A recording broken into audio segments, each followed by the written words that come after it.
안녕하십니까. 캠벨 생명과학, 문제로 배우는 캠벨 생명과학 풀이를 해 나갈 텐데, 우선 제일 먼저 풀이하기 전에 여러분들이 알아야 될 거는 교재가 제일 앞에 보면 이 교재가 2010년에 초판이 나왔어요. 2010년에 초판이 나왔는데 그 이후로 한 번도 수정이 들어가지 않고, 거의 수정이 들어가지 않아서 정답 오류도 있고 문제 번역의 오류가 너무 많았어요.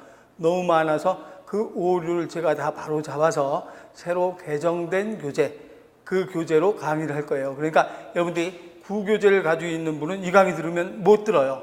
왜 못 듣는가 그러면 다 문제를 수정해서, 문제가 수정한 게 굉장히 많거든요. 문제 고친 거, 정답 고친 게 많아가지고 내가 읽는 거하고 여러분들이 보는 거하고 달라요. 문제 수정한 거기 때문에. 그래서 지금 이 강의는 개정된 교재 가지고 강의를 들어야 되고, 개정되지 않은 교재로 강의를 듣는다 그러면 그 전에 나온 2017년도 이전에 나온 생명과학 문제풀이, 캠벨 생명과학 문제풀이 강의로 들어야 되고, 개정된 강의는 이 강의서부터 이제 개정된 강의야. 그러면 교재를 어떻게 구별할 수 있는가? 그러면 교재를 구별하면 제일 앞에 문제로 보는 캠벨 생명과학이라고 나와 있어요. 제일 앞에 문제로 보는 캠벨 생명과학이라고 나와 있는데, 거기에 보면 여기에 발행수가 있어요.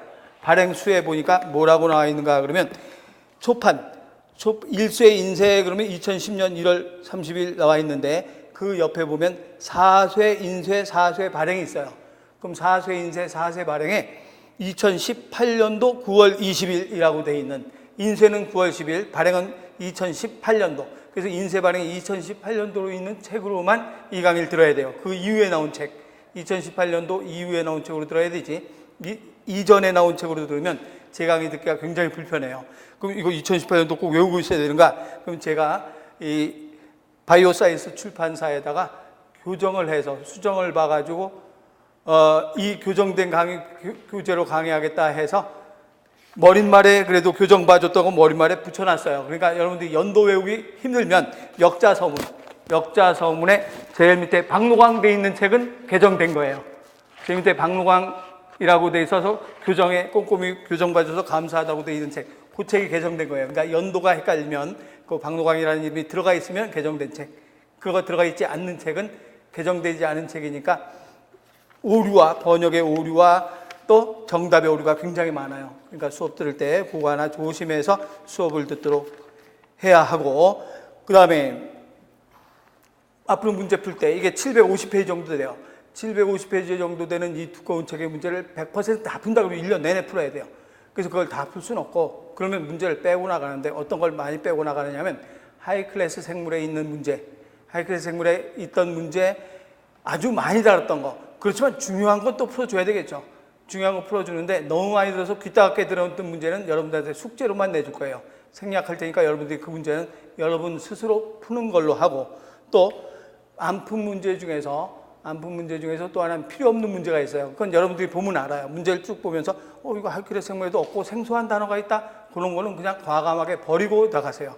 그것까지 다 푼다고 해서 풀면 시간 낭비가 너무 많이 돼요. 그래서 그건 과감하게 버리고 해서 여러분들이 문제 풀 때 될 수 있으면 뒷단으로 갈수록 쓸데없는 문제가 더 많아요. 앞단원보다 뒤쪽 식물 쪽으로 갈수록 필요 없는 문제가 많거든요. 그래서 그런 거는 여러분들이 보면 금방 알 수 있으니까 그런 거는 여러분들도 과감하게 빼고, 내가 뺀 거라 그래서 다 안 풀면 안 돼요. 일부 하이클래스 생물에 있는 건 풀어가면서 복습을 하세요. 그리고 공부는 예습이 더 좋긴 좋은데, 이 책은 예습을 하기가 조금 시간이 많이 낭비가 돼요.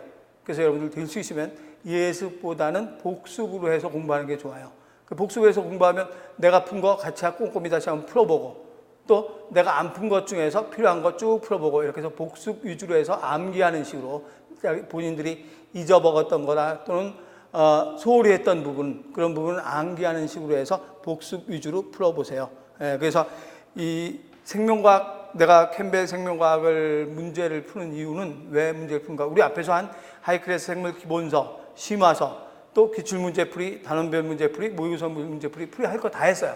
다 했는데 혹시 한두 문제, 특이한 문제나 아주 어려운 문제, 이런 것이 한두 개 정도 섞여 나올지 모르기 때문에 이 캠벨 문제로 푸는 캠벨 생명과학 문제를 푸는 거니까 여러분도 그렇게 알아두고 그 앞에 있는 여러분들 이 수업을 듣는 수험생들은 앞에 기본서, 심화서, 또 단원별, 기본 기출문제풀이, 또 모의고사 문제풀이를 전부 다 듣고 난 후에 이 문제를 다뤄야 되지. 그냥 기본서, 심화서 끝났다 그래서 캠벨 생명과학 문제풀이로 바로 들어가면 내가 이미 앞에서 배운 것 막 건너뛰고 넘어가기 때문에 여러분들은 그렇게는 듣기가 어려울 거예요. 그러니까 다 문제풀이를 마친 수험생들만 이 문제를 들어야 되고, 또 내가 복습 위주로 풀어야 된다는 이유는 왜 그런가 그러면 연관된 문제로 나가요. 예를 들어서 5번 문제 풀고 나서 바로 68번 문제가 이 5번하고 연관됐다 그러면 5번 문제하고 68번 문제로 나가니까 그때는 여러분들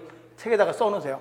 5번에다가 내가 68번 갑시다 그러면 여기다 68번을 써놓고 난 다음에 복습할 때도 5번 보고 그 다음에 바로 68번 보면 아, 문제가 연계되어 있는 문제구나. 이런 게 한두 개가 아니고 굉장히 많이 이렇게 나와요. 그래서 내가 앞으로 계속 그렇게 풀어나갈 거니까 여러분들은 이런 걸 써놓고 나면 나중에 복습하기가 굉장히 편리할 거예요. 예, 그런 식으로 해서 이 문제로 푸는 캠벨 생명과학 여러분들이 아주 알뜰하게 알차게 강의를 들어가면서 문제를 풀어보도록 합시다. 예, 그러면 제일 앞에 1단원부터 들어가도록 합시다. 네, 그러면 우선 제일 먼저 1장 들어갑시다. 1장에 1번에 다음 생명체의 특성이나 생명과학 과정이 아닌 것, 이거는 우리 배운 건데 1번 문제를 한번 풀어보는 거예요. 생명현상의 특성 우리 배웠죠. 생명현상의 특성 하면 생명현상의 특성, 제일 먼저 뭘로 구성되어 있다고 해야 되는가? 세포로 구성되어 있다. 두 번째, 모든 생명체는 뭘 할 수 있어야 되는가? 물질대사. 그렇죠. 물질대사와 에너지대사를 할 수 있어야 된다. 그 다음에 세 번째는 뭐 할 수 있어야 되는가? 자극에 대한 반응. 그렇죠. 자극에 대한 반응해서 무슨 성을 유지하는가? 항상성을 유지한다 라고 해야 되죠. 그 다음에 네 번째는 수정란에서 완전한 개체로 형성되는 것 뭐라고 얘기하는가? 발생. 알에서 울층에서 개구리 발생. 개구리가 크면 뭐 했다라고 하는가? 생장했다라고 하고, 그 다음에 다섯 번째는 생식과 유전이고, 여섯 번째는 환경에 뭐 하는가? 적응을 해서 뭐 해 나가는가? 진화해 나간다. 이렇게 얘기했죠. 그래서 요 두 가지는 뭐 유지의 특성이라고 했는가? 종족 유지의 특성이고, 요 네 가지는 뭐 유지인가? 개체 유지. 그래서 개체 유지의 특성이고, 요거는 종족 유지의 특성이다. 이렇게 해서 우리가 설명을 했었죠. 유지하는 특성이다. 이렇게 얘기하고. 그러면 여기서 이 말이 바로 생명체의 특성이나 생명과학이 아닌 것은 어떤 것인가? 그러면 생식, 에너지 사용 됐고, 그 다음 무질서에 지르는 경향, 진화 있죠? 진화 있고, 그 다음에 C번에 성장과 발달, 생장과 발달 있죠. 그러면 뭐가 없는가? 무질서에 지르는 경향, 요거는 무슨 법칙이라고 해요? 무질서도가 증가한다. 연력학, 그렇죠. 제2법칙이라고 얘기하죠. 연력학 제2법칙, 무질서도 다른 말로 엔트로피. 그래서 엔트로피 증가의 법칙, 연력학 제2법칙이지 생명현상의 특성엔 해당되지 않는다. 그래서 답이 B번이 답이 되죠. B. 순서가 우리가 보통은 항상 공부할 때 1번, 2번, 3번, 4번 이런 식으로 돼 있고, 그래서 이런 식으로 돼 있는데 여기는 A하고 여기가 B가 아니라 B, C, D, E 이렇게 돼 있어요. 그럼 내가 B번이 답이다 그러면 무의식적으로 B번이 답 여기다 답 찍으면 안 된다 이 말이에요. 잘 보고 해야 돼요. 나중에 복습할 때 야 이거 답이 이상하다 막 그러지 말고 B, A, B, C, D, E 굉장히 틀기 쉬워요. 우리는 이걸로만 했고 시험 문제 이렇게 나오잖아요. A, B, C, D 이렇게 다 돼 있어요. 그러니까 B번이 답 그럼 이렇게 하면 안 되고 여기 B번 그거 잘 보고 찾고, 그래서 B번 무질서에 지르는 경향 연력학 이건 제2법칙이다. 그럼 에너지 보존의 법칙은 연력학 제1법칙. 연력학 제1법칙은 에너지 보존의 법칙. 연력학 제2법칙은 엔트로피 증가의 법칙. 그건 알고 있죠. 그 다음에 2, 3, 4번은 쭉 풀어보고 5번 갑시다. 5번에 생물 계층 구조를 일반적인 것에서 특수한 것. 생물 계층 구조를 일반적인 것에서 특수한 것.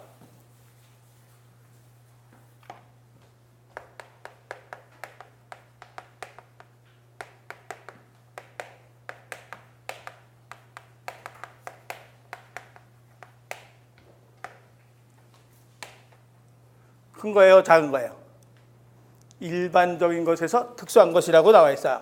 그럼 이거 큰 거예요, 작은 거예요? 그렇죠, 이게 큰 거죠. 예를 들어서 동물, 토끼 이렇게 나오면 동물하고 토끼 중에서 누가 특수한 거예요? 토끼가 특수하죠. 토끼, 개, 돼지 이런 게 특수하죠. 그래서 토끼 특수해요. 일반적인 것, 동물 이런 순서가 되는 거죠. 그래서 일반적인 것에서 특수한 것.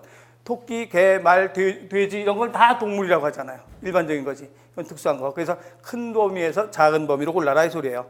근데 우리는 하기 쉽게 작은 범위서부터 쭉 한번 해봐요. 작은 범위에서 제일 작은 범위는 뭐가 돼야 되는가? 원자가 되죠. 원자가 모여서 뭐가 되는가? 분자. H나 O는 원자예요.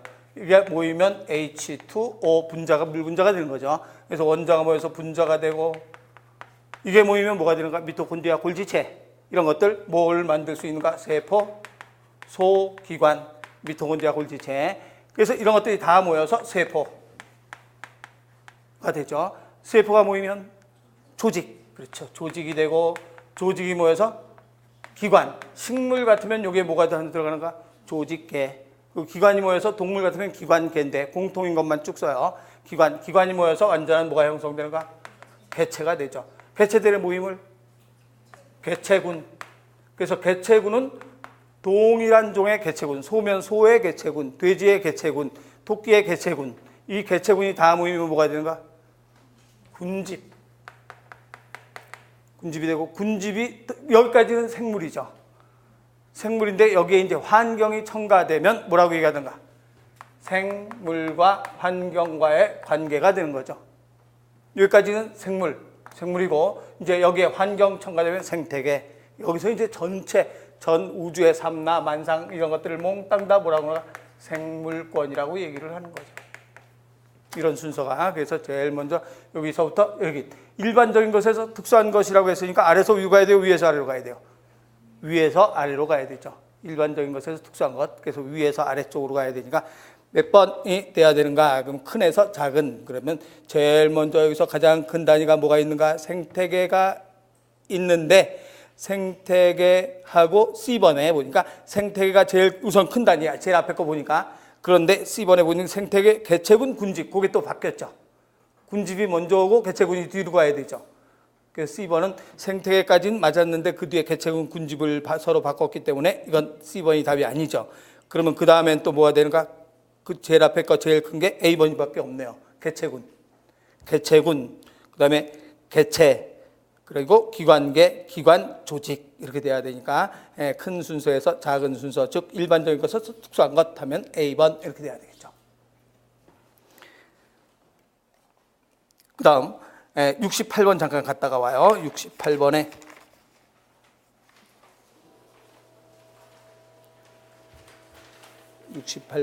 생물 계층 구조의 가장 기본적인 순위에서 모든 생명체의 동일한 기본 구조는 어떤 것인가? 68번에 계층 구조의 가장 기본적인 수준에서 모든 생명체에서 동일한 기본 구조, 이 중에서 모든 생명체에서 동일한 기본 구조는 어떤 게 동일한 기본 구조인가? 요거예요? 아니죠. 동물세포하고 식물세포의 모양이 다르지. 동물세포, 식물세포, 원핵세포, 진핵세포 다 다르잖아요. 동일한 기본 구조라고 할 수 없는 거예요. 요거 또 아니죠. 미토콘드리아 없는 것도 있어요. 원핵생물은 미토콘드리아 없어요. 그리고 리보솜 같은 세포 소기관은 원핵세포는 70S고 진핵세포는 80S니까 이것도 동일하지 않아요. 이거는요. 그렇죠. 원핵이나 진핵이나 물은 똑같으지. 포장은 똑같으지. 그래서 모든 생명체에서 동일한 기본 구조는 뭐가 되는가? 분자나 원자라고 해야 되죠. 세포 소기관 같으면 아까 얘기한 대로 리보솜 같으면 70S도 있고 80S도 있어요. 동일하지 않아요. 그럼 동일한 것은 분자나 원자. 그래서 답이 뭐가 돼야 되는가? 분자 또는 원자. C번 답이 되죠. 분자 또는 원자. 그러면 다시 앞에 10번으로 가요. 10번. 여기서 10번으로 가면 10번에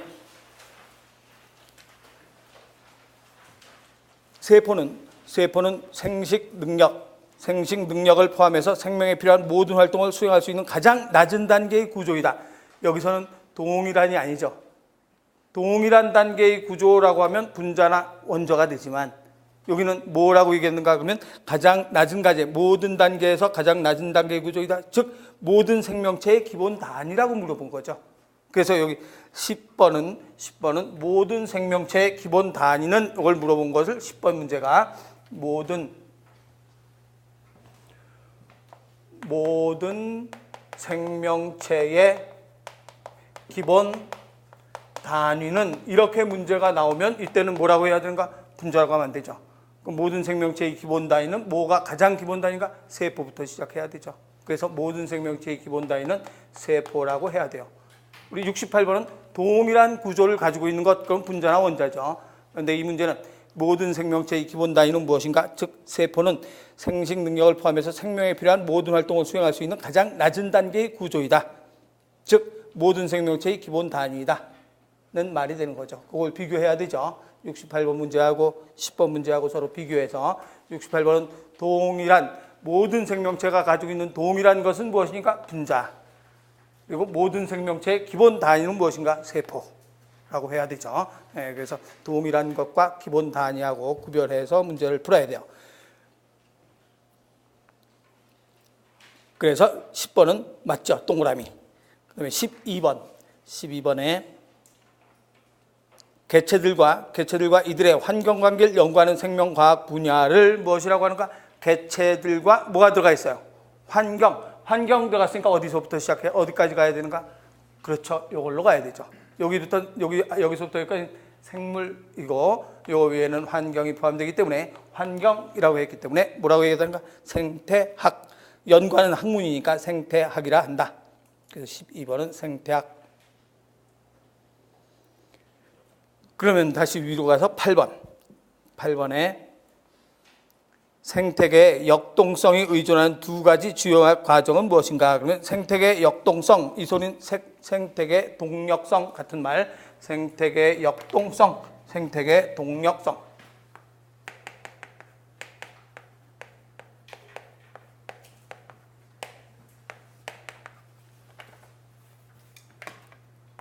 동력성 두 가지는 뭐가 되는가 그러면 우리가 생태계 배울 때 제일 뒤에서 생태계 배울 때 생태계에선 물질은 뭐 한다 그랬어요?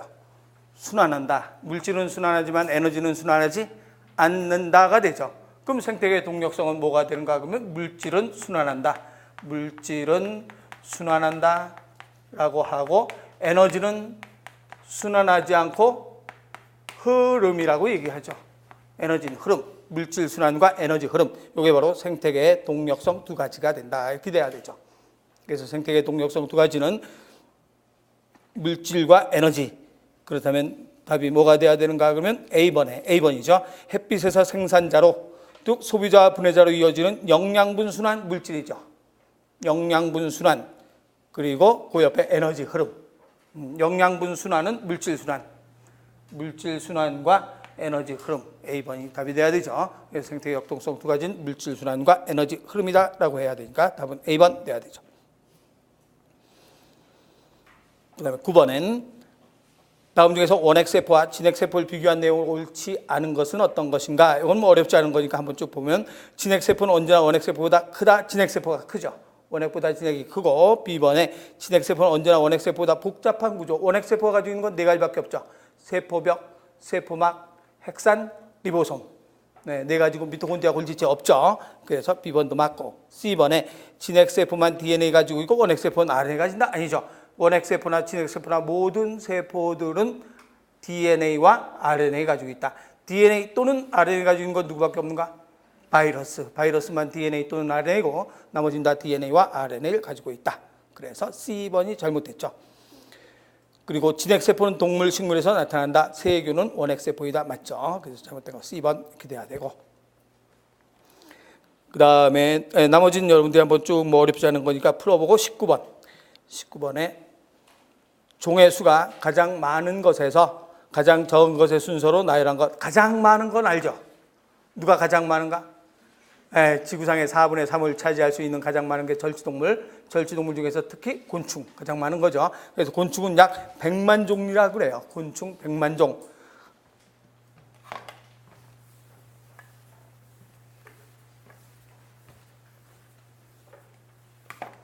곤충이 가장 많아서 100만 종 정도 된다. 그렇죠. 숫자는 외우지 않아도 돼요. 100만 종 정도 되고, 그 다음에 이제 곤충 다음에 누가 가장 많겠는가? 누가 가장 많겠어요? 네, 식물이 가장 많죠. 식물계, 그 다음에 뭐가 되는가? 균계. 균계, 이런 순서라 그래요. 그래서 이게 한 30만, 10만. 뭐 숫자는 외우지 않아도 되고, 곤충, 식물계, 균계. 이런 순서가 되고, 그 다음에 이제 뭐가 되겠는가? 네, 그 다음에가 척추동물. 네, 그 다음에 척추동물, 원생생물, 이런 순서로 나타난다. 이렇게 얘기하죠. 그래서 여기 있는 것으로만 한번 쭉 해본 거예요. 여기 약 5만 정도. 그래서 가장 많은 곤충, 식물계, 균계, 척추동물, 이런 순서로 나타나게 된다라고 하죠. 그러면 답은 몇 번 돼야 되는가? D번 돼야 되겠죠.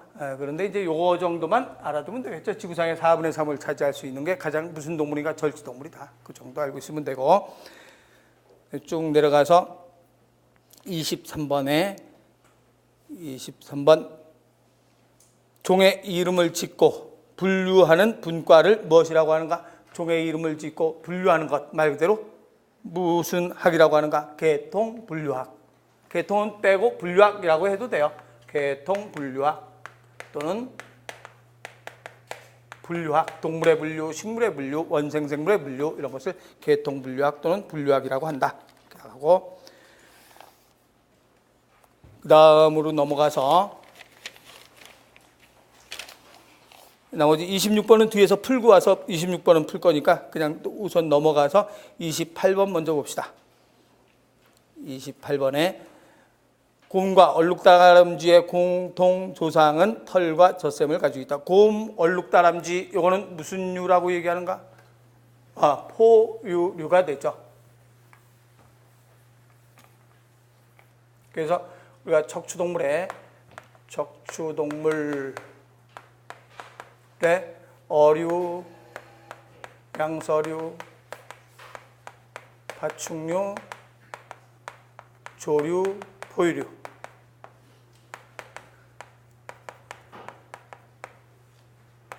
그럼 어류, 양서류, 파충류, 조류, 포유류인데 사람은 포유류 중에서 무슨 류라고 해요?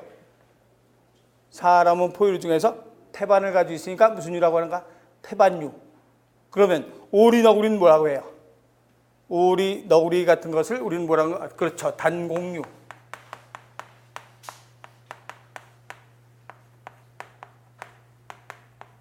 단공류. 캥거루는 뭐라고 하는가? 유대류.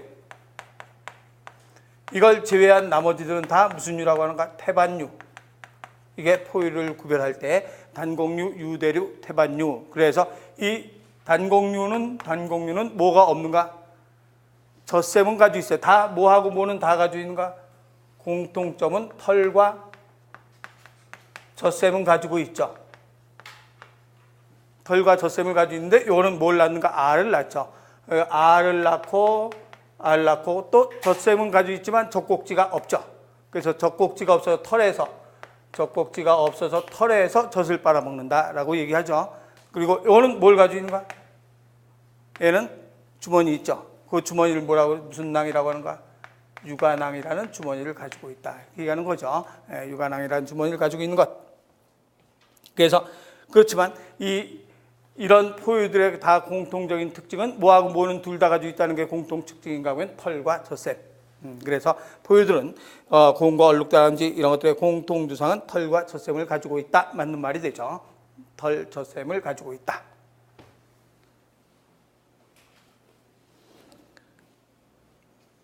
그다음에 31번에 다윈의 번식 능력의 차별성.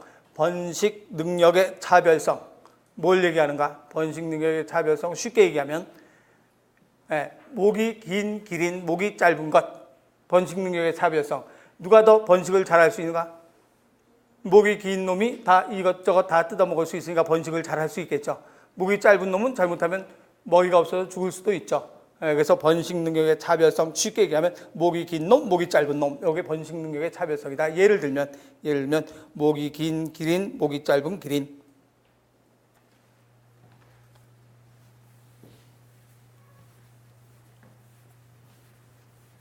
그래서 그것을 우리는 번식 능력의 차별성이라고 얘기한다. 그래서 다윈의 진화론을 보면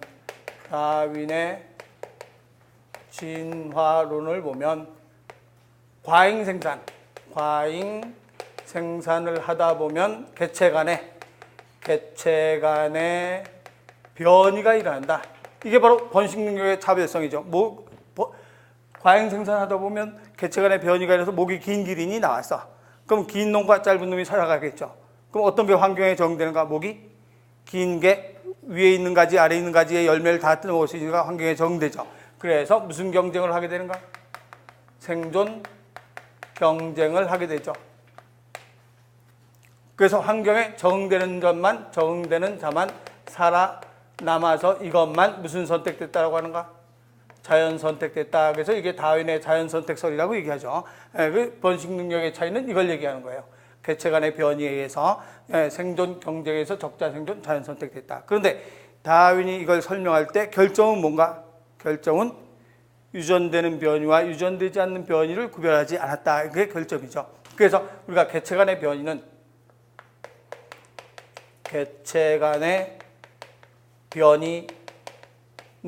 유전되지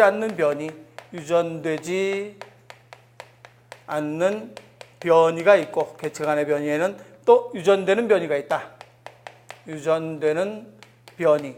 그래서 유전되지 않는 변이는 우리는 무슨 변이라고 얘기하는가? 환경에 의해서 나타나는 변이다. 그래서 환경변이라고 하죠. 환경변이고, 유전되는 변이는 뭐예요? 오늘 배웠죠? 무슨 변이는 유전된다? 그렇죠. 돌연변이는 유전되죠. 그래서 환경변이 또는 방황변이라는 말로도 써요. 그래서 유전되는 변이, 환경변이, 방황변이라고도 하고, 유전되지 않는 변이고, 이건 유전되는 변이. 이걸 구별하지 않았죠. 유전되지 않는 변이 유전되지 않으니까 진화도 되지 않겠죠. 그래서 이걸 구별하지 않았는데, 여기서 이제 이 개체 간의 변이를 유전되는 변이로 고쳐서 현대의 진화론으로 잡는 거잖아요. 그래서 여기서 다윈의 번식 능력의 차별성이 있다고 내린 것은 어떤 것을 얘기하는가? 그러면 개체 간의 변이가 일어났죠. 개체 간의 변이가 일어나서 과잉 생산, 개체 변이, 과잉 생산, 또 경쟁에 의해서 자연 선택됐다. 그래서 이거에 해당되는 것은 뭐가 되는가? B번 돼야 되죠. 개체 변이, 자손의 과잉 생산과 경쟁. 다음 32번에는 다윈의 관점에서 볼 때 인위 선택. 이거는 자연 선택이죠. 자연 선택. 인위 선택은 뭘 얘기하는가? 품종 개량에서 나오는 선택. 좋은 놈만 골라서 인위 선택을 해서 더 좋은 품종을 만들 수 있죠. 그래서 이런 품종 만드는 것, 이런 것들 인위 선택. 예를 들면 개도 옛날에는 우리 사람이 집안에서 키우기 전에 옛날에 다 들깨였을 거 아니에요. 야생 들깨인데 사람이 그 중에서 집안에서 키울 수 있는 아주 크지 않은 작은 놈만 골라서 교배시키다 보니까 좋은 품종이 나와서 푸들도 나오고 뭐도 나오고 나왔겠죠. 그럼 그건 어떻게 한 건가? 그걸 물어본 거예요. 그러면 다윈의 자연 선택 관점에서 인위 선택에서 사람이 자연을 대신해서 하는 역할. 사람이 자연을 대신해서 하는 역할은 무엇인가? 들깨, 야생에서 키우던 걸 집안에서 키우도록 만든 선택이죠. 인위 선택. 그럼 뭐가 다르게 만들어놨는가? 야생과 우리 가정 안에서, 방 안에서도 키울 수 있고, 뭘 다르게 만들어놨는가? 환경, 그렇죠. 환경을 다르게 만들어놨죠. 그래서 인위 선택에서 사람이 자연을 대신하는 역할은 무엇인가? 환경이라고 한다. 이렇게 돼야 되죠. 그 다음에 넘어가서 그 밑에 있는 33번은 뒤에 풀고 올 거예요. 풀고 올 거고 넘어가서 34번에 인위 선택과 자연 선택의 공통점은 어떤 것이 공통점인가? 라고 하면 인위 선택이나 자연 선택이나 공통점은 어떤 게 되어야 되는가? 그러면 위에 게 돼야 돼요? 아래 게 돼야 돼요?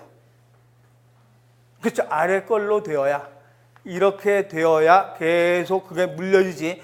가정에서 환경을 다르게 해서 한 세대 키웠어요. 근데 그놈이 자손을 낳는데 또 원래하고 똑같은 놈 나오면 아무 소용이 없죠.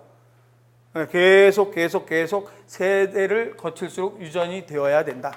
그래서 공통점은 이런 유전되는 변이인데, 여기서 이제 유전되는 돌연변이가 안 나와 있으니까 그냥 개체 간의 변이 찾으면 되죠. 그래서 인위 선택이나 자연 선택의 공통점은 무엇인가? 그러면 1번 A번에 모두 필요 또는 요구에 의해서 나타난 결과이다. 필요 또는 요구에 의해서 나타난 결과는 무슨 선택이에요? 인위 선택이겠죠. 그래서 A번은 인위 선택, B번에 모두 목적성이 깃든 과정이다. 이것도 무슨 선택이겠는가? 인위 선택이죠. C번에 모두 개체 변이 즉 변이에 의해서 의존한다. C번이 맞는 말이죠. 그리고 D번에 모두 선택 결과 목표에 이르게 하는 방향성을 갖는다. 이것도 무슨 선택이 되는가? 인위 선택이 되는 거죠. 그래서 여기서 공통점, 자연 선택 공통점은 C번 내야 되죠. 그다음에 38번 갈게요. 38번. 다음 중에서 발견과학의 예는 어떤 것인가? 발견과학 그러면 무슨 탐구 방법이 되는가? 그렇죠. 귀납적이죠.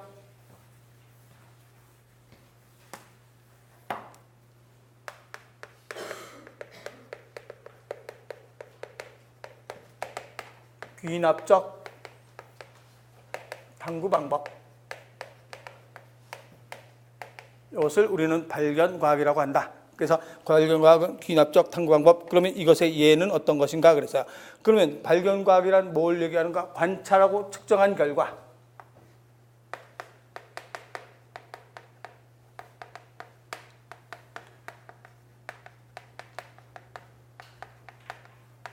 관찰하고 특정한 결과를 자료로 해서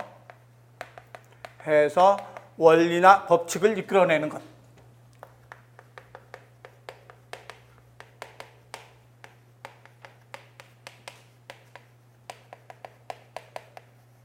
관찰하고 측정한 결과를 자료로 해서 원리나 법칙을 이끌어낸다. 그렇다면 관찰하고 측정한 결과, 원리나 법칙을 이끌어낸다 라고 한다면 어떤 게 큰 단위예요? 어떤 게 일반적인 거예요? 일반적인 건 어떤 게 일반적인가? 어떤 게 특수한 건가? 그러면 그렇죠. 우리가 핀치 부리가 이런 모양으로 생겼고 어떤 핀치는 부리가 이런 모양으로 생겼고 부리가 이런 모양으로 부리가 다 다른 모양으로 생겼어요. 그런데 이런 자료를 결과로 해서 왜 이렇게 부리의 모양이 다른가? 그러면 그 지역에 사는 벌레를 잡아먹기 알맞는 모양으로 변했다는 소리죠. 그래서 결과적으로 무슨 선택됐다는 소린가? 자연 선택됐다라고 얘기하는 거죠. 그러면 관찰하고 측정한 결과 핀치의 부리를 본 거예요. 그래서 원리나 법칙, 자연 선택설 이끌어낸 거죠. 그러면 어떤 게 일반적이 되는 건가? 이게 일반적인 거죠. 그리고 이거는 핀치라는 특수한 놈을 보고 일반적인 걸 얻어낸 거죠. 그래서 어디에서 어떤 걸 얻어낸 건가? 특수한 것. 특수한 것을 자료로 해서 일반적인 걸로 만들어냈죠. 그래서 이거는 무슨 단계가 없는가? 그러면 가설과 실험 단계가 없다.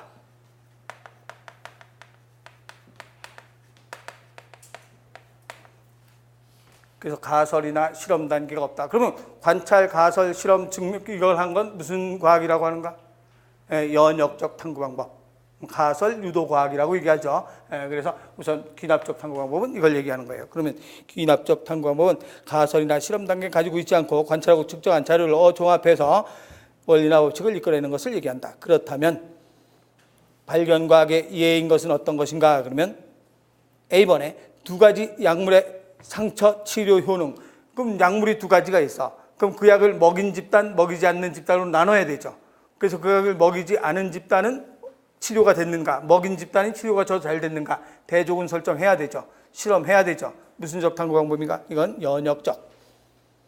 B번 비타민 C를 대량 복용하면 감기를 예방할 수 있는지 실험한다. 그럼 복용시킨 집단, 복용시키지 않은 집단, 대조군과 실험군이 있어야 되니까 이것도 연역적.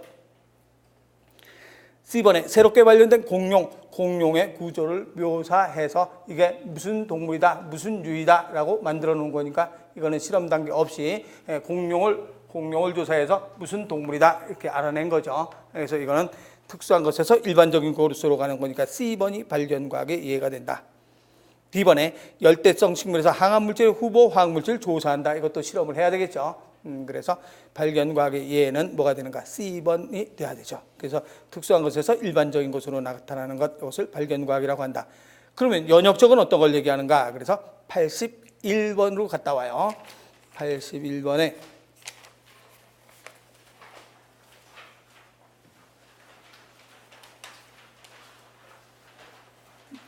81번. 다음 중에서 가설 유도 과학 방법. 가설 유도 과학 방법. 가설 유도 과학 방법. 이거는 무슨적 탐구 방법인가? 연역적 탐구 방법. 관찰, 가설, 실험, 자료 해석, 결론 해서 가설 유도 탐구 방법이 되는 거죠. 그럼 가설 유도 탐구 방법으로 답할 수 있는 질문은 어떤 것인가? 연역적 탐구 방법을 찾아라 이 소리예요. 그러면 신장을 구성하는 조직의 종류는 무엇인가? 이거는 신장을 구성하는 조직. 이건 뭐 실험하는 게 아니죠. 네, 신장을 구성하는 조직. 그럼 우리가 동물의 조직에 뭐 있는가? 이거는 이제 뭐 귀납 연역은 관계없죠. 동물의 조직에 네 가지 조직이 있죠. 무슨 조직이 있는가? 상피 조직, 또 결합 조직, 또 근육 조직, 신경 조직. 그렇죠. 네 가지가 동물의 조직이죠. 그럼 이거 뭐 실험할 거 있는 거 아니죠? 신장, 콩팥. 상피 조직 있겠죠. 신장도 상피 조직 있을 거 아니에요. 껍질. 또 결합 조직, 혈액 흐르죠. 또 근육 조직, 신장도 근육 조직이 있어야 되겠죠. 모세혈관 같은데 또 이런데 또 수입 세동맥 이런데 근육 조직이 있어야 되고 또 신장도 신경 조직이 있죠. 신장을 구성하는 조직은 네 가지를 다 조직으로 돼 있다라고 하면 이건 실험과는 관계가 없는 거죠. 그냥 이렇다 하는 걸 설명한 거죠. 그래서 A번 안 되고 B번에 사람은 자유의지를 가지고 있는가? 이것도 뭐 실험하는 거 아니죠. 또 C번도 얼마나 많은 표범이 살고 있는가를 조사해야 되죠. 관찰, 조사하고 또 악령에 의한 비롯된 질병이 존재하는가 이런 것도 마찬가지 관찰, 가설할 수 없는 것. 그러면 2번에 보니까 비타민, 바이오틴이 선천적 기형이 일어나지 않도록 하는가? 이거는 관찰해서 실험해서 대조군 설정해야 되죠. 그래서 비타민을 준 집단, 주지 않는 집단. 그래서 이게 뭐가 되는가? 그러면 대조군과 실험군을 설정해야 되는 단계. 그래서 81번은 2번이 답이 돼야 되죠. 그래서 발견과학과 가설 유도과학의 비교고, 그러면 이제 다시 앞으로 와서 다시 앞 페이지로 와서 43번으로 들어가요. 7페이지에 43번. 이제 지금 배운 걸 한번 확인하고 가요. 43번에 귀납적 추리는 일반적인 것에서 특수한 것. 일반적인 것에서 특수한 것으로 가는 것. 귀납적 추리는 어디에서 어디로 가는 건가? 특수한 것에서 일반적인 것으로 가는 거죠. 네, 그러면 가설 일반적인 것에서 특수한 것으로 가는 건 뭐가 되는가? 이게 일반적인 것에서 특수한 것으로 가는 거죠. 그래서 일반적인 것에서 특수한 것, 일반적인 것에서 특수한 것으로 가는 것, 그건 귀납적이 아니라 연역적 추리. 그래서 43번은 X, 연역적 추리. 그러면 이걸 더 구체적으로 일반적인 것에서 특수한 것으로 가는 게 어떤 것인가? 42번으로 가서 풀어봐요. 42번에 42번 풀어보면 모든 척추동물이 척추를 가지고 있고 거북이가 척추동물이라면 거북이는 척추를 가지고 있다. 그러면 모든 척추동물, 거북이. 그럼 어떤 게 일반적인 건가? 척추동물이 일반적인 것이요. 척추동물이 일반적인 거고 거북이는 그 중에서 특수한 놈 하나 집은 거죠. 그래서 일반적인 것에서 특수한 것으로 갔죠. 그러면 이건 무슨 추리라고 해야 되는가?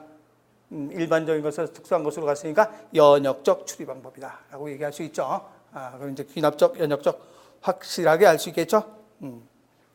그러면 그 밑에 가서 47번 갈게요. 47번에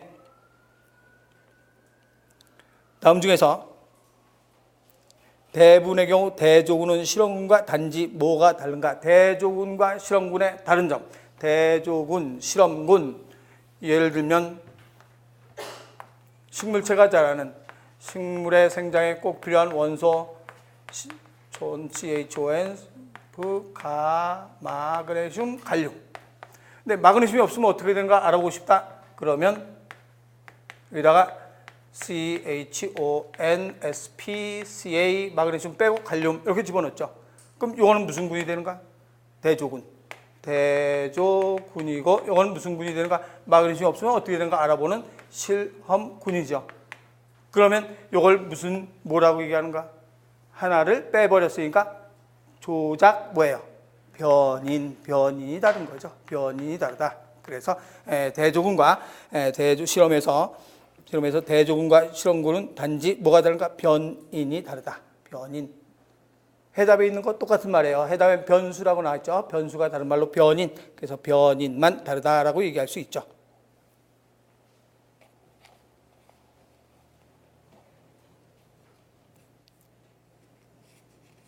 그 다음에 넘어가서 그 밑에는 다른 문제를 풀고서 와야 돼요.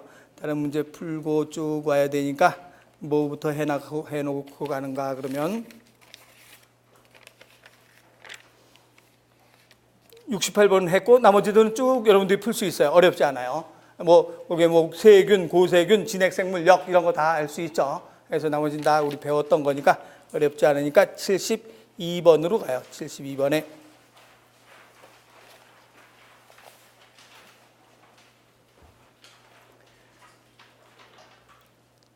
생태계에는 많은 상호 의존성이 존재한다. 원핵생물과 진균류 여기서 진균류라고 나오는 건 우리 교재에서 진균류라고 나오면 뭐를 얘기하는 거예요? 네, 균계. 그럼 균계는 뭐예요? 곰팡이. 우리 균계에 뭐 있었는가? 무슨 균류 있었는가? 접합균류, 잔항균류, 담자균류 있었죠. 그래서 접합균류, 잔항균류, 담자균류 이걸 균계. 그래서 균계를 다른 말로 진균류라고도 해요. 같은 말이에요. 그래서 균계. 그래서 생태계에서 상호의존성 존재한다. 원핵생물과 균계는 생태계에서 중요한 역할을 수행하는데 주로 무슨 일 하는가? 원핵생물은 세균이죠.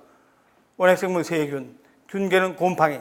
그럼 세균과 곰팡이는 생태계에서 생태계 구성 사요소. 그렇죠. 생태계 구성 사요소는 뭐가 되는가? 생산자, 소비자, 분해자, 무기환경.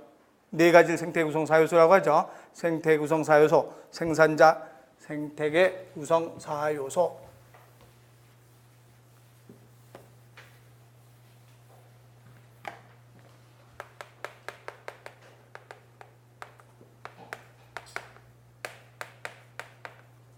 생산자, 소비자, 분해자, 무기환경. 이런 게 생각나요? 이런 거 답을 금방 찾을 수 있죠. 그러면 여기서 원핵생물과 진균류는 생태계에서 중요한 역할을 하는데 주로 무슨 일 하는가? 무슨 일이에요? 그렇죠. 분해자의 역할을 하죠. 생태계에서 분해자의 역할을 한다. 그럼 분해자의 역할을 한다. 그러면 뭐가 되는가? 그러면 A번에 질병을 일으킨다. 이런 건 물을 가둬서 생물이 갈 수 있도록 한다. 이런 건 아니고 C번에 죽은 생물의 잔해를 분해한다. 이게 바로 무슨 자 역할을 하는가? 분해자 역할을 한다라고 할 수 있죠. 그래서 생태계에서 진균류와 생태계 분해자 역할을 한다. 이렇게 할 수 있고 73번에는 어떤 농학자가 쌀을 먹고 사는 딱정벌레 한 종과 지난 10년 사이에 살충제에 점차 저항성을 나타낸 사실을 알았다. 이 사실을 자연선택 개념으로 설명한 것은 어떤 것인가? 어디서 좀 본 문제 같지 않아요? 찐득이라고 해서 서울시에서 출제됐던 문제죠. 서울시에서 여기서는 딱정벌레가 아니고 진드기로 해서 서울시에서 출제됐던 문제인데 여기서 문제에서 가장 핵심이 뭔가? 두 번째 줄에 무슨 개념이라고 돼 있어요? 자연선택 개념이라고 돼 있어요. 우리가 진화의 요인에 하디 마인베르크의 법칙에서 멘델 집단의 평형을 깨트리는 요인이 바로 진화되는 요인이다. 그래서 뭐 있었는가? 돌연변이, 자연선택, 이주와 격리, 유전적 부동, 병목 효과하고 창시자 효과, 유전적 부동 그런 것들이 전부 다 우리가 진화되는 요인이죠. 그런데 진화의 요인 중에서 멘델의 집단을 깨트리고 진화되는 진화의 요인에서 제일 먼저 무슨 변이가 있었는가? 돌연변이, 또 자연선택의 세 가지 선택 방법이 뭐 있었는가? 방향성 선택, 안정화 선택, 분단성 선택. 기억나죠? 그 다음에 세 번째 유전자, 이주와 격리, 유전적 부동, 이게 바로 뭐하고 뭐가 되는가? 병목 효과하고 창시자 효과. 있고 쓰고 이제 하나 더 들어간다면 이주에서 특별하게 꿀벌들이 붉은 꽃에 있는 꽃가루를 묻혀서 흰 꽃에 있는 것으로 옮겨가는 것. 이거는 이주하고는 약간 구별할 수 있는 유전자 흐름이라고 얘기했죠. 그래서 이게 선택지가 없으면 이걸 찾아도 된다라고 했어요. 기억나죠? 그러면 이 중에서 무슨 개념으로 봤는가? 자연선택 개념으로 받는 거예요. 이 문제에서 물어본 건 자연선택 개념으로 어떻게 되는가를 알아보라 이 소리예요. 그러면 10년 사이에 살충제의 저항성을 나타냈다는 사실을 알아냈어요. 그러면 A번, 살충제로 인해 딱정벌이가 돌연변이를 일으켜서 더 많은 용량에 견딜 수 있게 되었다. 말은 맞아요. 말은 맞는데 이 문제에선 무슨 개념으로 설명하라 그랬어요? 자연선택 개념이지 A번은 돌연변이 개념이죠. 그래서 A번은 말은 맞지만 돌연변이 개념이 이 문제에서 요구하는 답이 아니에요. 자연선택 개념이라 그랬으니까. B번에 일부 딱정벌레가 살충제에 견디게 됐고 그 능력이 전해지는 게 아니고 그 살충제에 견딜 수 있는 유전자가 전해진 거죠. 능력을 전달한 게 아니고 그래서 능력 안 되고. C번에 딱정벌레가 살포로부터 피하는 방법을 알게 됐고 이 지식을 자손에게 지식을 전달한 것도 아니고. 그다음에 살충제에 의해 D번에 딱정벌레가 더 빠르게 생식하지는 않겠죠. 살충제에 의해서 죽어갈 수도 있죠. 2번에 살충제에 자연적으로 저항하는 딱정벌레들이 대부분의 자손을 낳았다. 자연적으로 저항하는 딱정벌레, 자연선택된 거죠. 그게 대부분의 자손을 낳아서 유전이 된 거죠. 그래서 자연선택 개념은 여기서는 2번 돼야 된다 이 소리예요. 그래서 이걸 자연선택 개념이라고 얘기한다. 그러면 앞에 33번으로 가요. 33번.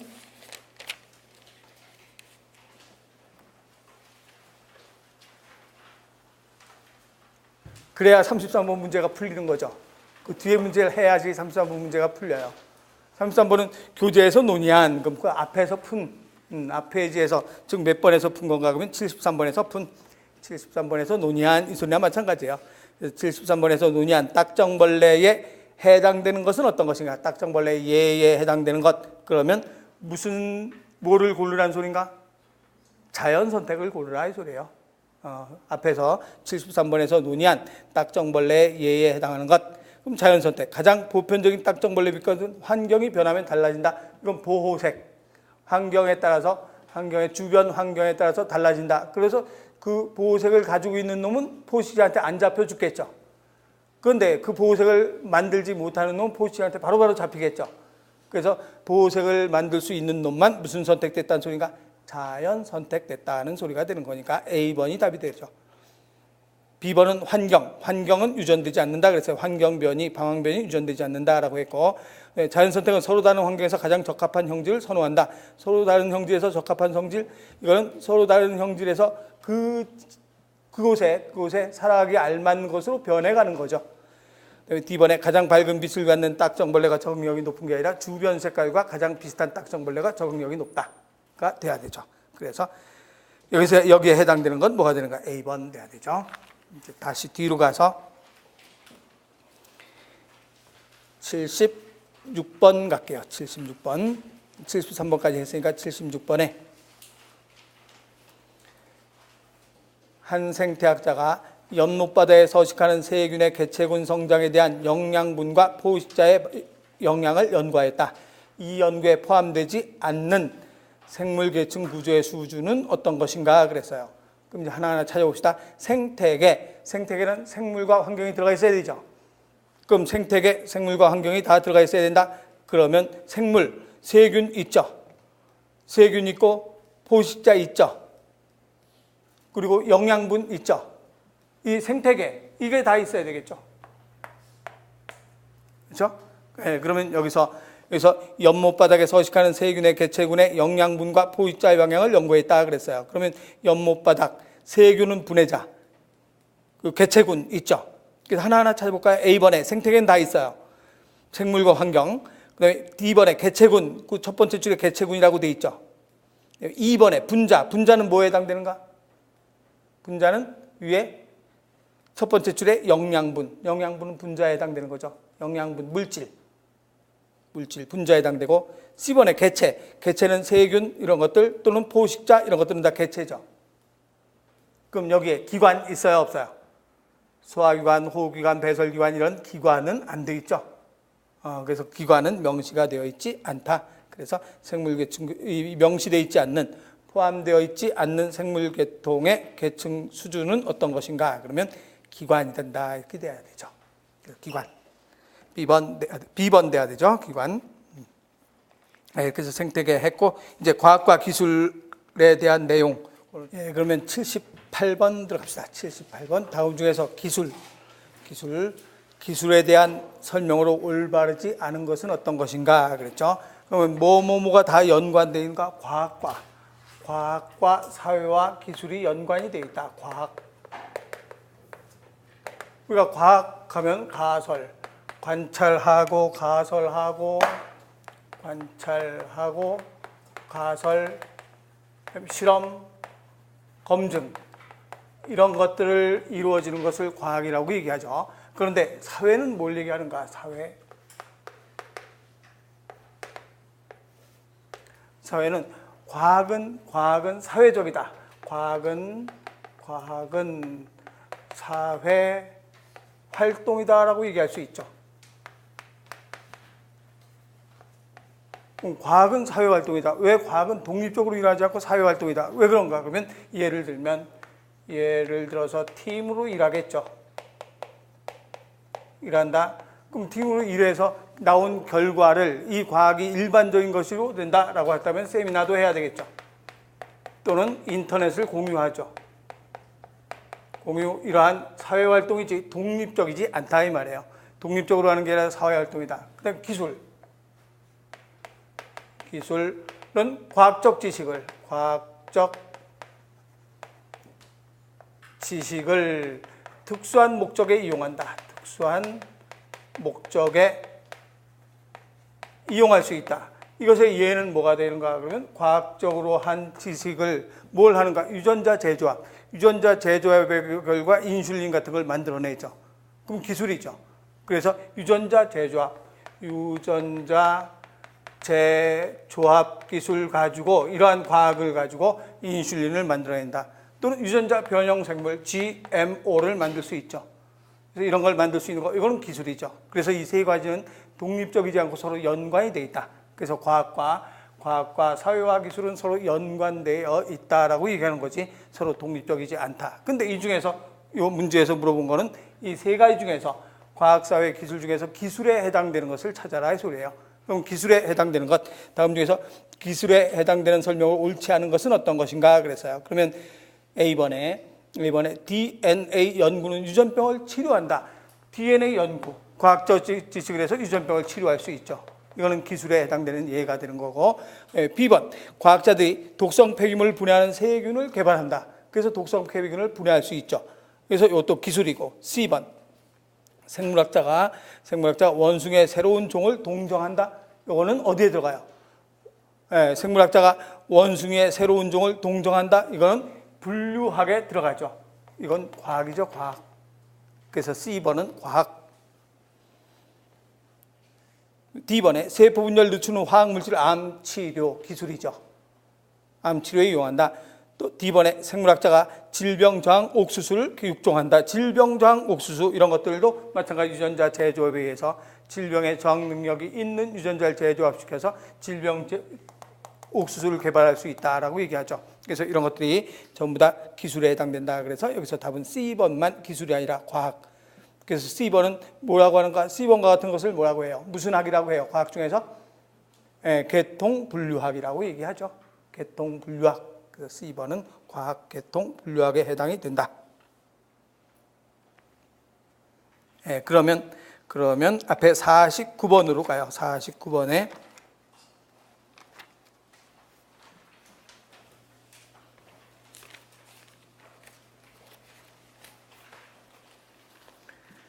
네, 49번에 보면 과학자들은 통상적으로 같은 주제를 연구하고 있는 다른 연구자에게 거의 주의를 기울이지 않는다. 주의를 기울인다. 그렇죠. 기울인다. 뭐 때문에 그런가? 사회죠. 독립적이 아니라 주변에 기울인다라고 해야 되기 때문에 이건 사회. X 틀렸죠. 다음 위로 가서 48번으로 갑시다. 48번. 다음 중에서 현대과학의 성격이 아닌 것은 어떤 것인가? 현대과학의 성격 48번이에요. 현대과학의 성격이 아닌 것. 그러면 실험의 반복성, 실험을 해서 실험의 반복설, 이거는 과학이죠. 과학, 실험의 반복설이다. B번에 관찰에 대한 의존성, 이것도 과학이죠. 관찰하고 실험하고, 이건 과학에 해당되는 것. 그다음에 실험으로 확인해 본 아이디어의 필요성, 이것도 실험이고. 그런데 D번에 연구자의 독립성과 분리성, 이거는 뭐에 어긋나는가? 사회에 어긋나는 거죠. 사회활동이 아니죠. 과학은 사회활동이다라고 했으니까 연구자의 독립성과 분리성은 여기 어긋난다라고 해야 되죠. 그래서 답은 D번 돼야 되죠. 그러면 50번으로 갈게요. 50번엔 과학과 뭐는 상호 의존하는가? 과학과 뭐는 상호 의존하는가? 과학과 뭐가 되는가? 사회, 기술은 상호 의존한다. 여기선 정답에는 기술만 나와 있지만 사회라고 해도 상관없죠. 과학, 사회, 기술은 상호 의존한다 라고 얘기할 수 있어요. 그러니까 정답도 기술만 나와 있어도 틀린 건 아니에요. 그래서 과학과 사회, 기술은 상호 의존할 수 있다 라고 얘기를 하죠. 이것을 서로 상호 관계에 있다. 과학, 사회, 기술. 그럼 이제 다시 뒤로 가서 80번으로 들어갈게요.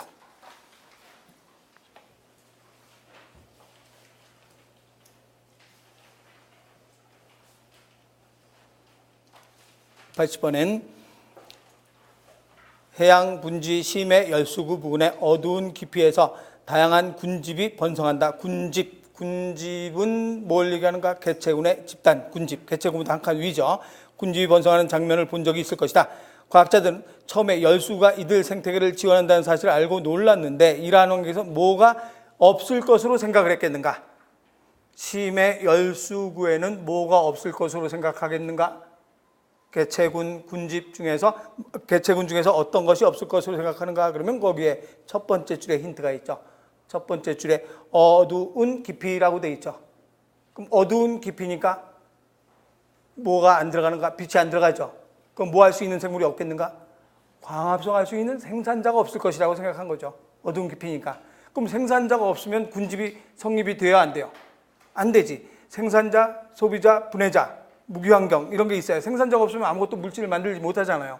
그럼 군집이 형성되지 않는데 군집이 형성돼 있어요. 그래서 놀랐죠. 이러한 환경에서는 뭐가 충분히 있지 않다고 생각했는가? 생산자가 충분히 있지 않을 것으로 생각했기 때문이다. 그런데 빛이 없어도 생산자 살 수 있어요? 없어요? 있어요. 무슨 영향하는 생물이 살 수 있습니까?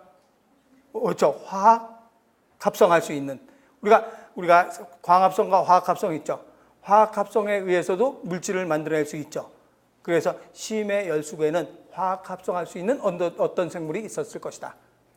그래서 그 화학합성할 수 있는 생산자가 되는 거죠. 그래서 화학합성할 수 있는 생산자가 있기 때문에 군집이 형성되고 있다. 그래서 이 문제에서 힌트는 어두운 깊이에 그게 힌트가 되는 거예요. 그래서 답은 생산자 C번 돼야 되죠. 81번은 했고 82번은 좀 뒤에서 하고 83번에 어떤 연구자가 페닉스 모방 실험과 유사한 실험을 수행한 결과 산호뱀이 서식하지 않는 지역에 있는 왕뱀을 산호뱀이 서식하는 지역에 있는 왕뱀보다 더 많은 포식자가 공격한다는 사실을 알았다. 여기서 이제 뭐를 우리가 힌트로 알 수 있어야 되는가? 그러면 산호뱀.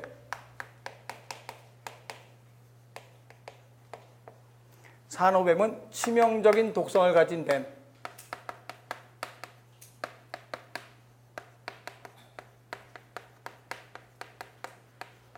치명적인 독성을 가진데 색깔도 화려해요. 빨간색, 노란색, 검은색 이런 화려한 색깔을 가지고 있어요.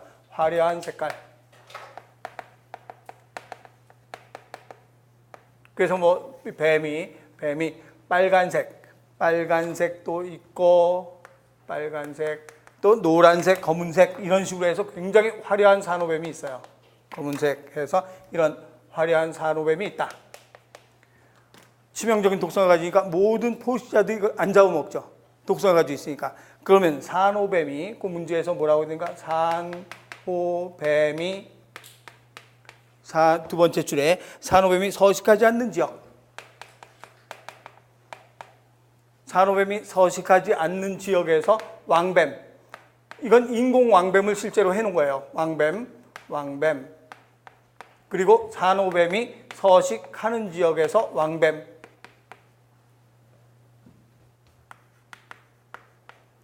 누구를 더 많이 공격하겠어요? 왕뱀은 누구하고 비슷하게 생겼는가? 왕뱀은 독성이 없어요. 독성이 없는데 무슨 뱀을 유도하는가? 독성이 없는데 산호뱀을 모방하죠. 뱀을 모방하고 있다. 그 독성이 없는데 산호뱀을 모방하니까 왕뱀이 막 이렇게 생긴 거죠. 산호뱀을 모방하니까 요 산호뱀이 서식하지 않는 지역의 왕뱀, 산호뱀이 서식하는 지역의 왕뱀, 누구를 더 잘 물겠어요? 그렇죠. 산호뱀이 서식하는 지역은 산호뱀의 한번 뒷놈은 절대로 이 산호뱀을 안 건들 거 아니에요. 그럼 왕뱀도 산호뱀인 줄 알고 안 건들겠지. 근데 산호뱀이 서식하지 않는 지역에선 왕뱀하고 산호뱀이 없으니까 멋있고 화려하니까 이걸 잘 물겠죠. 그럼 어떤 걸 더 공격을 많이 하는가? 공격 많이 하겠죠. 무슨 뜻인지 알겠죠? 네. 그러면 이게 공격을 더 많이 받아요. 그러면 여기서 허점이 뭐가 있어요? 뭐가 허점인가? 이 문제에서 허점이 뭔가? 그걸 물어본 거예요. 이 문제가. 다시 한번 읽어보면 두 번째 줄에 산호뱀이 서식하지 않는 지역에 있는 왕뱀을 산호뱀이 서식하는 지역에 있는 왕뱀보다 더 많은 포식자가 공격한다는 사실을 알게 되었다. 그런데 이 결과로부터 얻은 결론, 뭐가 부족하느냐 이 말이에요. 그럼 여기서 이걸 많이 공격하고 이건 공격을 잘 안 한다. 벌써 머릿속에 뭐가 생각나는가? 누구보다가 있어야 되지. 누구보다. 이렇게 생기지 않은 놈보다라고 해야 되죠. 이렇게 생기지 않은 놈보다 얘를 더 많이 공격한다. 이렇게 생기지 않은 놈보다 이렇게 얘를 많이 공격한다. 이런 게 있어야 될 거 아니에요. 그럼 이렇게 생기지 않은 놈이 있어야 돼요. 무슨 군이 빠졌는가? 대조군이 빠졌죠. 대조군. 그 대조군을 이제 생명과학책에 캠벨 생명과학책엔 갈색뱀을 대조군으로 해놨어요. 그래서 갈색뱀.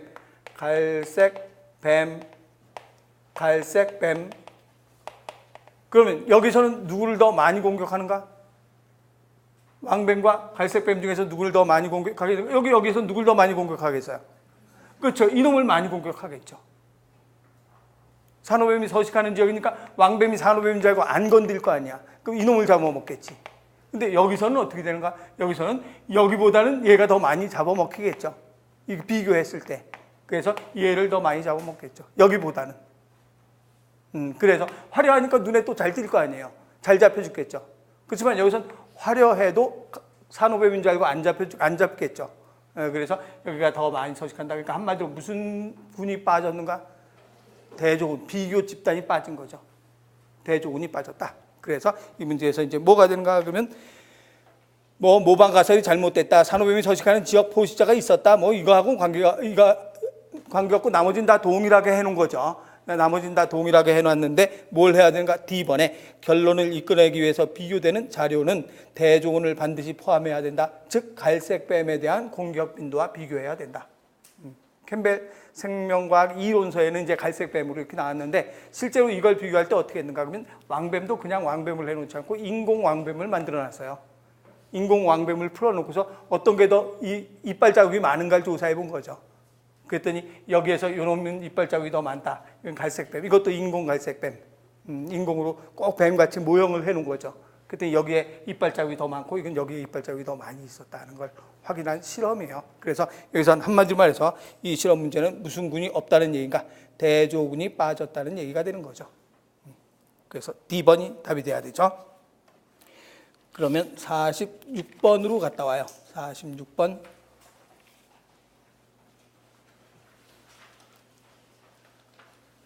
46번에 가서 7페이지요. 46번에 뱀의 채색 실험에서 뱀의 채색 실험 지금 얘기한 거예요. 83번에 있는 뱀의 채색 실험이죠. 그럼 83번에 있는 뱀의 채색 실험에서 왕뱀은 더욱 위험한 해안뱀과 해안뱀이 바로 산호뱀. 더욱 위험한 해안뱀 이꼴 산호뱀. 산호뱀과 비슷하게 보이도록 하는 진화에 적응해 뭐를 이용했는가? 그러면 이걸 뭐라고 해요? 의태를 이용했다라고 하죠. 의태. 그래서 의태를 이용했다. 이와 같은 의태가 무슨 의태예요? 그렇지. 베이츠 의태가 되죠. 해롭지 않은 놈이 해로운 놈을 모방한다. 베이츠 의태. 베이츠 의태라고 한다. 그래서 그냥 의태라고 해도 되고 더 구체적으로 베이츠 의태라고 한다. 맛없는 놈끼리 담는 건 무슨 의태? 뮬러는 맛없는 놈끼리 담는 게 뮬러고 해롭지 않은 놈이 해로운 놈 담는 게 베이츠 의태가 되는 거죠. 그래서 이거는 의태, 베이츠 의태를 이용했다라고 얘기할 수 있죠. 그럼 다시 뒤로 가서 나머지 84번, 85번은 충분히 풀 수 있고, 양성 피드백, 이건 우리 수업 시간에 했으니까 알 수 있죠. 85번에 양성 피드백의 대표적인 게 누구가 되는가? 옥시토신, 프로락틴. 그건 설명 안 해도 알 수 있으니까 여러분들이 풀어보고. 87번으로 가요. 87번에 연못에서 엽록체가 풍부하고 채찍처럼 생긴 편모를 가진 단세포 생물을 발견했다 그랬어요. 그럼 엽록체가 풍부하고 채찍처럼 생긴 편모를 가진 단세포 생물. 그러면 엽록체가 있으니까 식물이라고 하면 돼야 안 돼요? 안 되지. 단세포기 때문에. 식물의 특징은 다세포. 여기서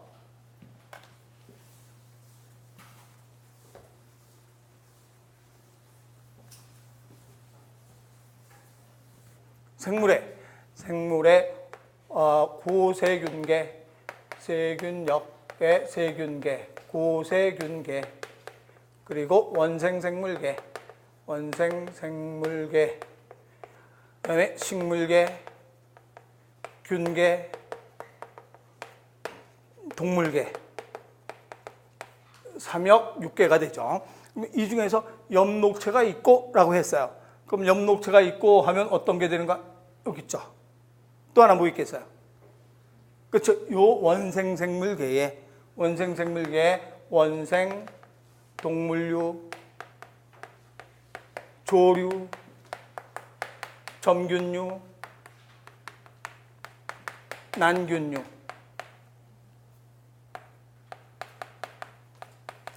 기억나죠, 이거는? 그래서 요 원생생물계. 그럼 엽록체가 있다 그랬으니까 엽록체가 있다 그러면 식물계 아니면 무슨 류가 되는가? 조류가 되죠. 엽록체란 말 없이 광합성한다 그러면 누구도 하나 더 들어갈 수 있어요. 엽록체란 말 없이 광합성한다 그러면 누구도 하나 더 들어갈 수 있는가? 여기도 들어갈 수 있지. 광합성 세균. 또 엽록소 A만 가지고 있는 남세균. 또 여기 들어갈 수 있죠. 근데 얘는 엽록체는 없지. 왜 그런가? 그러면 이거는 원핵생물이니까 엽록체 같은 세포 소유관은 없죠. 그래서 여기서는 엽록체라는 말이 있기 때문에 이거 아니면 이게 돼야 돼요. 그런데 뒤에 무슨 세포라고 되어 있는가? 단세포라고 되어 있기 때문에 이거밖에 안 되지. 그럼 여기에 뭐가 있는가? 그러면 조류, 규조류, 갈조류, 녹조류 이런 것들 얘기하는 거죠. 그런데 편모를 가지고 단세포 생물이니까 바로 뭐가 되는가? 조류에 해당된다. 가 되죠. 근데 우리가 조류 배울 때 황적조류, 규조류, 갈조류, 홍조류, 녹조류, 유글레나류, 이게 조류죠. 그런데 이 중에서 포자를 외울 게 있죠. 포자. 무슨 포자 있는가? 부동포자 가지고 있는 거, 이걸 외우라 그랬죠? 무슨 유가 부동포자 가지고 있는가? 무슨 유? 엽록소 AD 가지고 있고 부동포자인 거. AD, 홍대, 이렇게 외우라 그랬잖아요. 그래서 엽록소 AD 가지고 있고 부동포자 가지고 있고 홍조류, 이거 외워야 돼요. 다른 거 움직이는 포자, 무슨 자? 세 글자로? 운동성의 포자를 세 글자로 유주자. 다른 것들은 다 운동성의 포자 유주자인데 얘만 부동포자 있고, 또 하나는 부등 편모인 것도 외워두는 게 좋다. 그래서 우리 교재에 있죠. 편모가 하나는 이렇게 돼서 채찍형의 편모가 있고 하나는 이렇게 채찍이 아닌 똑같지 않은 편모를 가지고 있는 포자죠. 그래서 부등 편모를 가지고 있는 포자가 누구가 그러면 바로 요놈이지. 포자 중에서. 그래서 규조류, 갈조류, 난균류. 요거는 부등편모인 포자. 엽록체하고는 관계없는 말이고, 이제 내가 나온 김에 요 두 가지 정도는 알아두라 이 소리예요.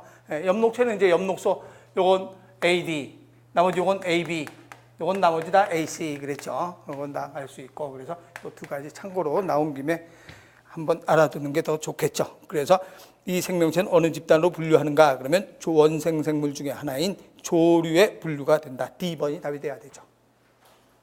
그러니까 이런 비슷한 유형의 문제는 출제됐었어요.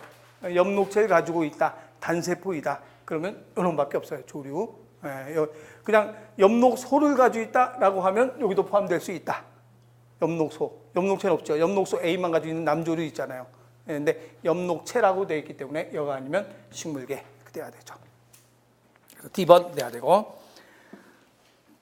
그 다음에 넘어가서 90번. 90번. 예. 다음 생물학 주제 가운데 개통생물학의 목적, 실제와 가장 관련이 있는 것은 어떤 것인가? 그러면 개통생물학. 개통생물학은 개통분류학이 아니에요. 개통분류학은 뭘 개통분류학이라고 했는가? 동물의 분류, 식물의 분류, 원생생물의 분류, 이걸 공부하는 게 개통분류학이죠. 근데 여기서 개통분류학이 아니고 개통생물학. 그래서 개통생물학을 생명과학책에, 캠벨 생명과학책에 번역을 안 해놓고 뭐라고 나와 있는가 하면 시스템 생물학이라고 나와 있어요. 그래서 개통생물학은 이건 됐죠?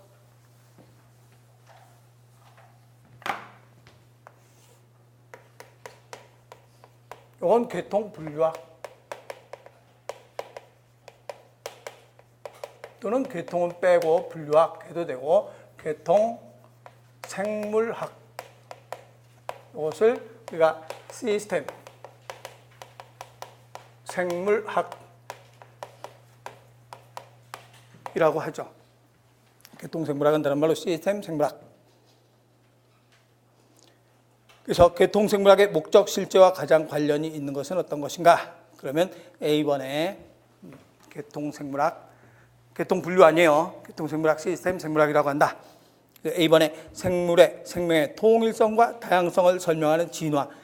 A번은 통일성과 다양성을 설명하는 진화. 이거는 무슨 학이라고 하는가? 진화생물학이라고 해요. 진화생물학. 이건 이제 조금 이따 설명을 할 거고, 진화생물학은 이건 통일성과 다양성을 설명한다.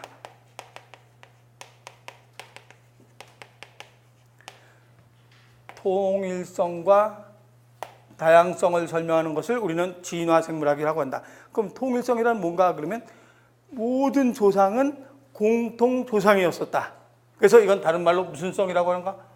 공통성이라고도 하죠. 그럼 이것의 예가 뭐가 있는가?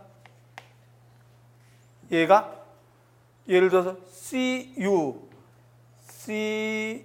하면 류신이죠? 그럼 CU 류신, CUA도 류신이고 CUG도 뭐 류신이고 류신을 나타내는 암호인데, 사람의 CUA 세 개의 코돈으로 돼 세 개의 뉴클레오타이드로 되어 있는 염기로 되어 있는 코돈은 사람도 류신을 지정하죠. 세균도 류신 지정하죠. 식물도 류신 지정하죠. 이와 같이 다 유전 암호의 공통성이죠. 예를 들면. 그래서 이것의 예를 들면 한마디로 유전 암호의 공통성. 유전 암호의 공통성이다. 그러면 옛날에는 모든 생물은 같은 뭐였을 것인가? 같은 조상이었을 것이다 라고 얘기하는 거죠. 같은 조상인데 어떻게 되는가? 다양해졌죠. 그럼 어떻게 다양해졌는가? 서로 변이가 계속 일어난 거죠. 변이가 일어나서 다양성이 됐다. 무슨 선택됐는가? 자연 선택돼 가면서 다양성이 된 거죠. 그래서 통일성과 다양성은 진화 과정에서 이건 진화 과정에서 변형됐다. 진화 과정에서 변형돼서 다양해졌다. 그래서 이 진화 생물학은 두 가지를 주장하는 거예요. 통일성과 다양성. 그래서 A번에 통일성과 다양성, 이거는 진화 생물학이라고 한다. 이거에 대한 더 구체적인 예로 26번을 갔다 와요. 26번에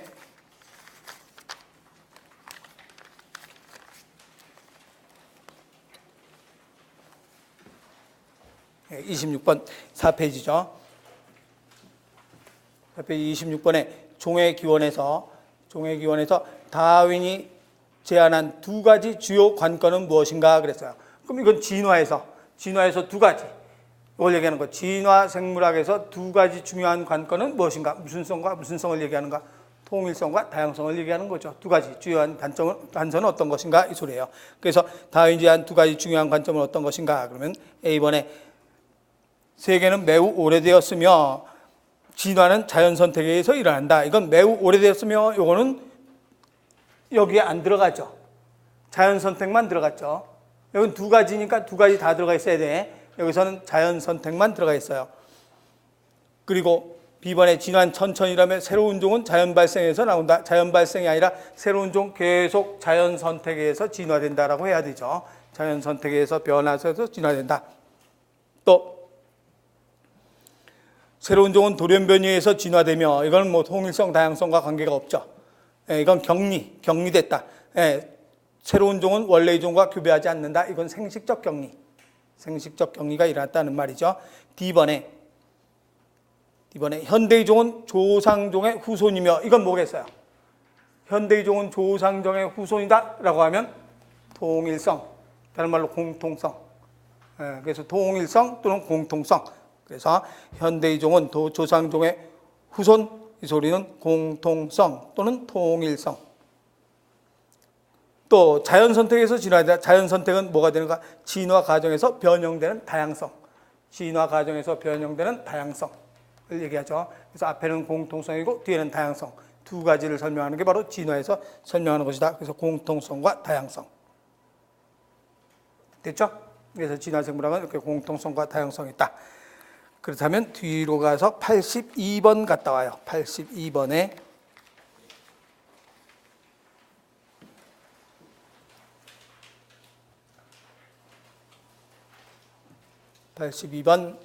이제 금방 무슨 말인지 알 수 있죠.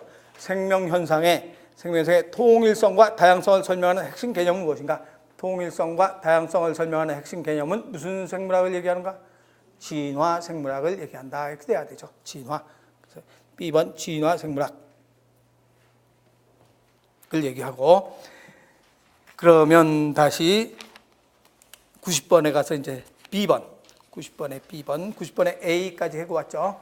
90번에 B번에 A는 이제 진화 생물학이고, B번에 세포는 생명체의 구조와 기능의 기본 단위이다. 이거는 B번은 무슨 설을 얘기하는가? B번은 세포설. 세포설은 모든 세포는 무슨 단위인가? 세포는 모든 생명체의 기본 단위이다. 기본 단위. 또 세포는 모든 생명체의 구조 단위이다. 또 세포는 세포 분열에서 나온다.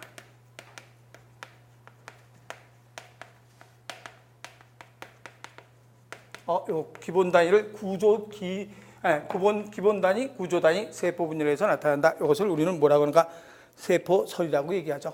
세포설, 기본 구조 단위, 기본 단위, 세포 분열 세 가지. 이걸 세포설이라고 한다. 그래서 구조 단위, 기본 단위, 세포 분열. 그럼 여기서 B번에 세포는 생명체의 뭐라고 했어요? 구조 단위죠. 구조 단위고 기능의 기본 단위, 구조 단위, 기본 단위. 이것을 우리는 세포설이라고 한다. C번은 생명의 연속성은 DNA에 들어있는 유전 정보에 기반을 두고 있다. 이거는 무슨 학인가? 유전학. C번은 유전학.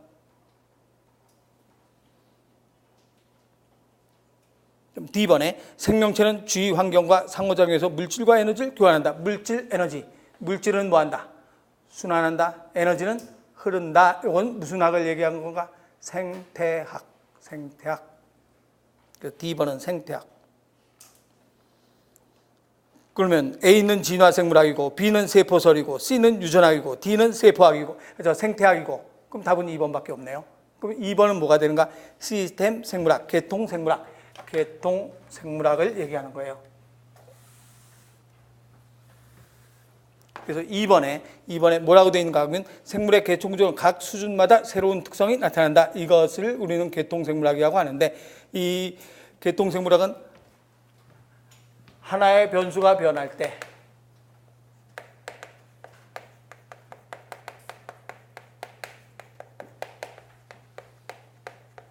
하나의 변수가 변할 때마다 다른 구조, 전체 시스템이 구성단위나 전체 시스템이 구성단위나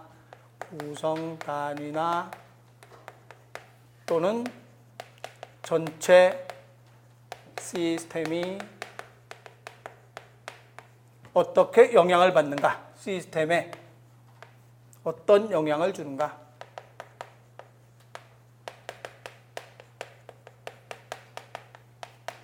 를 연구하는 거죠. 이것을 우리는 계통생물학이라고 해요. 하나의 변수가 변할 때 구성단위나 또는 전체 시스템에 어떤 영향을 주는가? 이것을 계통생물학이라고 한다. 이것의 대표적인 예가 하나, 뭐 여러 가지가 있지만 많은 게 있지만 이것의 예가 어떤 게 있는가? 그러면 근소포체에서 칼슘이 방출됐어요. 그러면 하나의 변수가 변했죠. 칼슘이 방출됐지. 그러면 어떤 영향을 주는가? 구성단위 전체 시스템. 어떤 영향을 주는가? 그러면 칼슘이 방출돼서. 그러면 칼슘이 방출돼서 어디에 결합해요? 트로포닌 결합체에 복합체에 결합을 하겠죠. 그럼 뭐가 변하게 되는가? 액틴의 배열이 바뀌겠지. 그래서 누구의 결합 부위가 노출되는가? 마이오신 머리의 결합 부위가 노출되죠. 그래서 결과적으로 뭐가 수축하는가? 근육이 수축을 하게 되는 거죠. 그래서 이렇게 하나의 변수가 변하면서 구성 단위 또는 전체 시스템에 어떤 영향을 주는가를 연구하는 학문. 이것을 그래서 이제 그래서 결과적으로 뭐 수축이 일어나는가? 근육의 수축이 일어나게 된다. 이와 같은 것을 우리는 무슨적 특성이라는 말로도 쓰는가? 그러면 창발적 특성.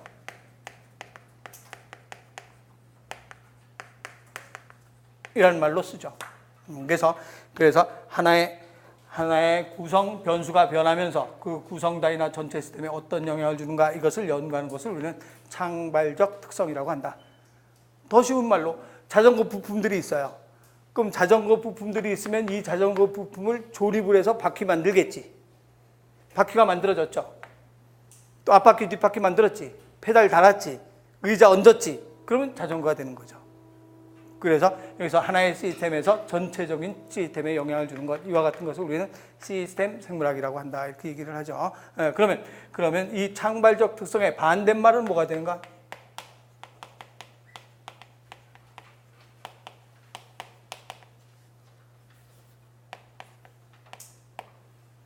반대말은 환원주의.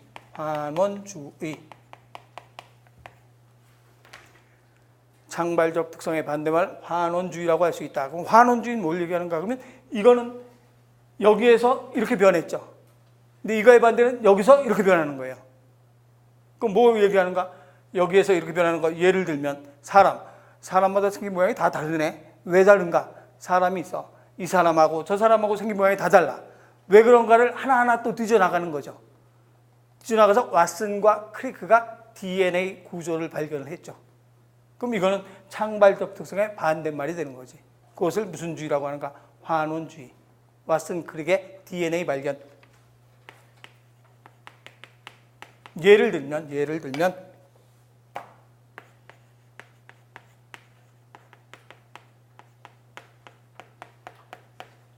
클릭의 DNA 구조 발견.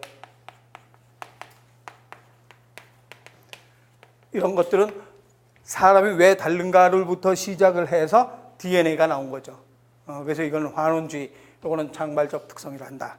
그래서 이 창발적 특성, 이것을 연구하는 학문이 바로 시스템 생물학이라고 한다 이 소리예요. 그래서 시스템 생물학은 이런 창발적 특성을 연구하는 학문이다. 뭐를 보완하기 위해서 나온 건가? 환원주의를 보완하기 위해서 나온 거예요. 그래서 환원주의의 약점을 보완하기 위해서 나온 것이다.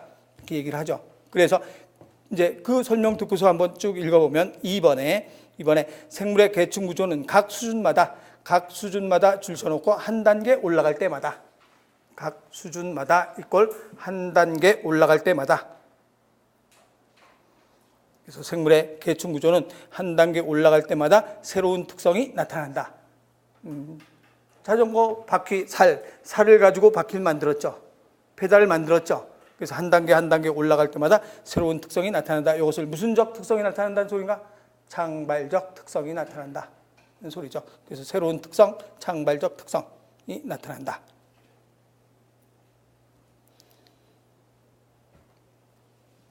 그래서 이제 우리 지금 쭉 설명한 걸 뭘 가지고 마무리하는가 그러면 86번을 가지고 마무리를 해요. 86번.